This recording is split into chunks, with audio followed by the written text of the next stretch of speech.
Students, আজি মই class 9 নতুন এটা অধ্যায় আৰম্ভ কৰিব বিচাৰিছোঁ। ৰেখা আৰু কোণ, লাইনছ এণ্ড এংগেল। তোমালোকে ইউক্লিডত অলৰেডি ৰেখাৰ সম্বন্ধে জানিছা। বিন্দুৰ পৰা আমি ৰেখা আঁকিব পাৰি, এইবিলাক তোমালোকে পাইছা।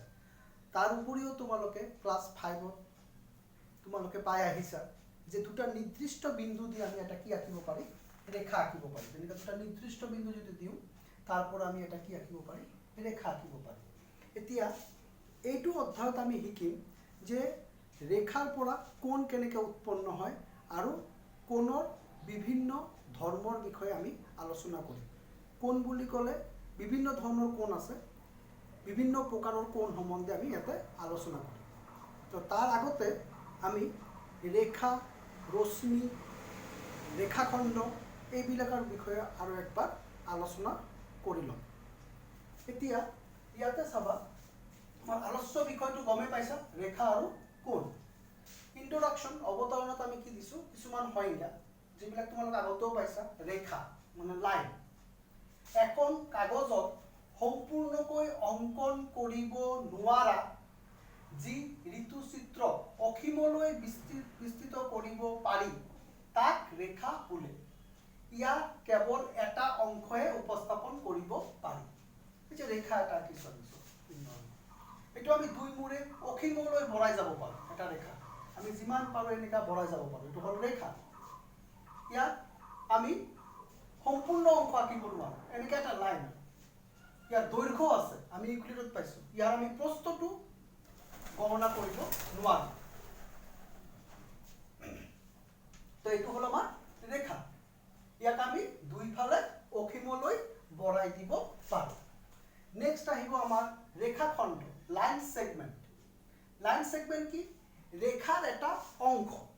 এডাল ৰেখাৰ যদি দুটা প্ৰান্ত বিন্দু থাকে, শেষ বিন্দু এ বি, এইখিনি ৰেখাটোতো অসীমলৈ বঢ়াব পাৰি।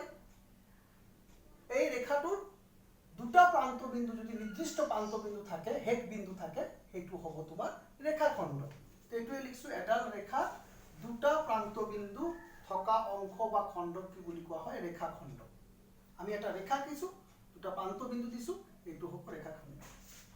নিৰ্দিষ্ট এইটোক আমি এটা সীমিত ৰেখা, সীমিত ৰেখা এটা কি বুলি কোৱা হ'ব, ৰেখাখণ্ড। ৰশ্মি, যদি এটা প্ৰান্ত বিন্দু থাকে, এটা ৰেখা যদি এটা প্ৰান্ত বিন্দু থাকে, সেইটো হ'ব তোমাৰ ৰশ্মি। তাৰ মানে এটা মূৰ তোমাৰ অসীমলৈ বঢ়াব পাৰি আৰু এটা মূৰ তোমাৰ বন্ধ থাকিব। তেনেকা এইটো আমি আঁকিছোঁ। যেনেকৈ ধৰা এইটো প্ৰান্ত বিন্দু এটা, এইটো আমাৰ ইয়াৰ পৰা এইফালে বঢ়াব নোৱাৰোঁ, এইফালে ধৰা বঢ়াই দিলোঁ। তাৰমানে এটা প্ৰান্ত বিন্দু থাকিব আৰু এটা ছাইড আমি বঢ়াই যাব পাৰোঁ।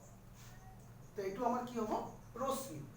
এটা প্ৰান্ত বিন্দু থকা খণ্ড এটা কি বুলি কোৱা হ'ব, ৰশ্মি। ৰশ্মি আঁকিছোঁ।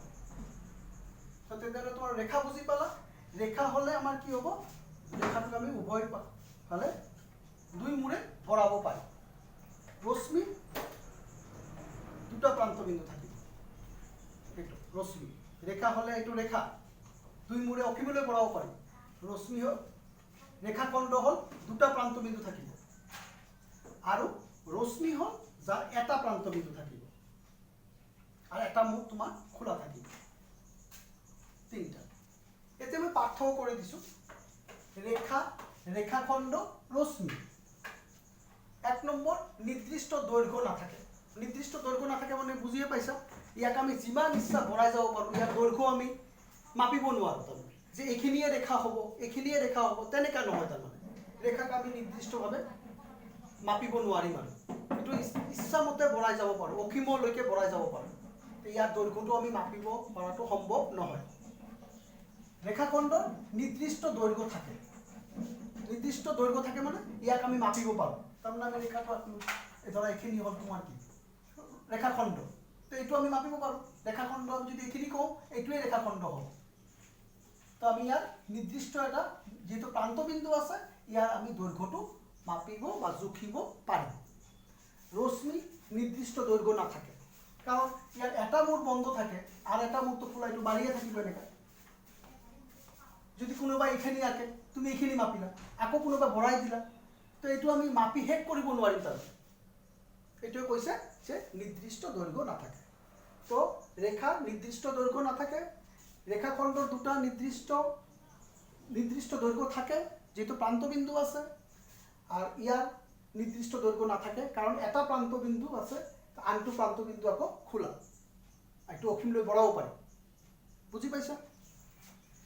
2 নম্বৰ, অন্তিম বিন্দু নাথাকে। অন্তিম বিন্দু নাথাকে মানে এইটোৱে 2 মাৰে আমি এনেকৈ বঢ়াই যাব পাৰিম, ইয়াক আমি শেষ কৰিব নোৱাৰোঁ, যিমানলৈকে ইচ্ছা আমি বঢ়াব পাৰিম। এইকাৰণে ইয়াৰ কোনো প্ৰান্তবিন্দু নাই, অন্তিম বিন্দু নাথাকে। দুটা প্ৰান্তবিন্দু থাকে, এইটো ৰেখাখণ্ডৰ দুটা প্ৰান্তবিন্দু আছে। আৰু তেতিয়াহ'লে ৰশ্মিৰ কি হ'ব? এটা প্ৰান্তবিন্দু আছে। তো ইয়াৰ কোনো প্ৰান্তবিন্দু নাই, ৰেখাৰ কোনো প্ৰান্তবিন্দু নাই। এইটো চোৱা, দুটা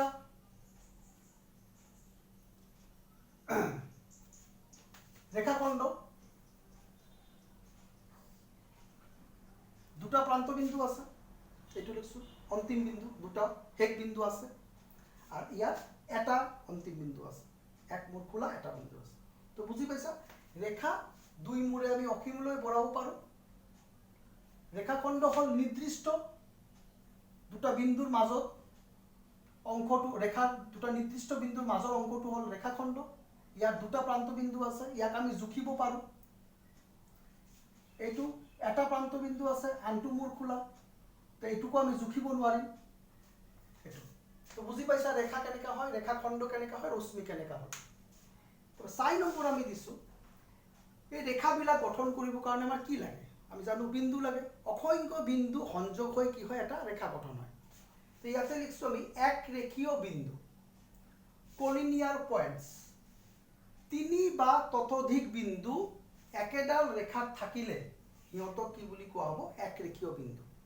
যেনেকৈ 4টা বিন্দু, ইয়াৰ পৰা আমি এটা ৰেখা আঁকিব পাৰোঁ। তো এইটো কি হ'ব? এটা এই বিন্দুবিলাক এক ৰেখীয়। কিয়?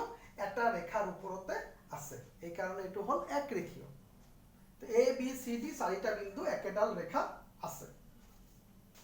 এক ৰেখীয় নহয়, অনা এক ৰেখীয় বিন্দু বুলি ক'লে নন কলিনিয়াৰ পইণ্ট। নন কলিনিয়াৰ পইণ্ট বুলি ক'লে 3 বা ততোধিক বিন্দু একেডাল ৰেখাত নাথাকিলে এইটো কি হ'ব? অনা এক ৰেখীয় বিন্দু, নন কলিনিয়াৰ পইণ্ট। যেনেকৈ ইয়াতে মই বিন্দুবিলাক দিছোঁ, চোৱা, A বিন্দুটো ইয়াতে আছে, B বিন্দুটো ইয়াতে আছে, C বিন্দুটো ইয়াতে আছে, D বিন্দুটো ইয়াতে আছে। এইবিলাক চোৱা ৰেখা আমি যদি এনেকৈ জইন কৰোঁ, 4টা বিন্দু যদি আমি এনেকৈ লৈছোঁ, ধৰা এইটো যদি আমি জইন কৰোঁ, এইটো চোৱা কাৰ্ভ হৈ গ'ল, এইটো ষ্ট্ৰেট লাইন নহ'ল। তো এই বিন্দুবিলাক যেহেতু একেলগে নাই, এইটোৰ পৰা আমি ৰেখা এডাল ৰেখা আমি আঁকিব নোৱাৰোঁ। তো ইয়াত ABCD একেডাল ৰেখা নাই বুলি কোৱা হৈছে। তো যিবিলাক বিন্দু একেডাল ৰেখাত থাকিব এইটো কোৱা হ'ব এক ৰেখীয় বিন্দু, আৰু যদি বিন্দুবিলাক এটা ৰেখাত নাথাকে তাক কোৱা হ'ব অনা এক ৰেখীয় বিন্দু। তো আমি ৰেখা বুজি পালোঁ, ৰেখাখণ্ড, ৰশ্মি বুজি পালোঁ, এক ৰেখীয় বিন্দু বুজি পালোঁ, অনা এক ৰেখীয় বিন্দু বুজি পালোঁ। এতিয়া ইয়াৰ পৰা আমাৰ কোণ কেনেকৈ উৎপন্ন হয়, কোণৰ পৰা কোণৰ ভাগবিলাকৰ বিষয়ে আমি নেক্সট ক্লাছতে আলোচনা কৰিম। ধন্যবাদ।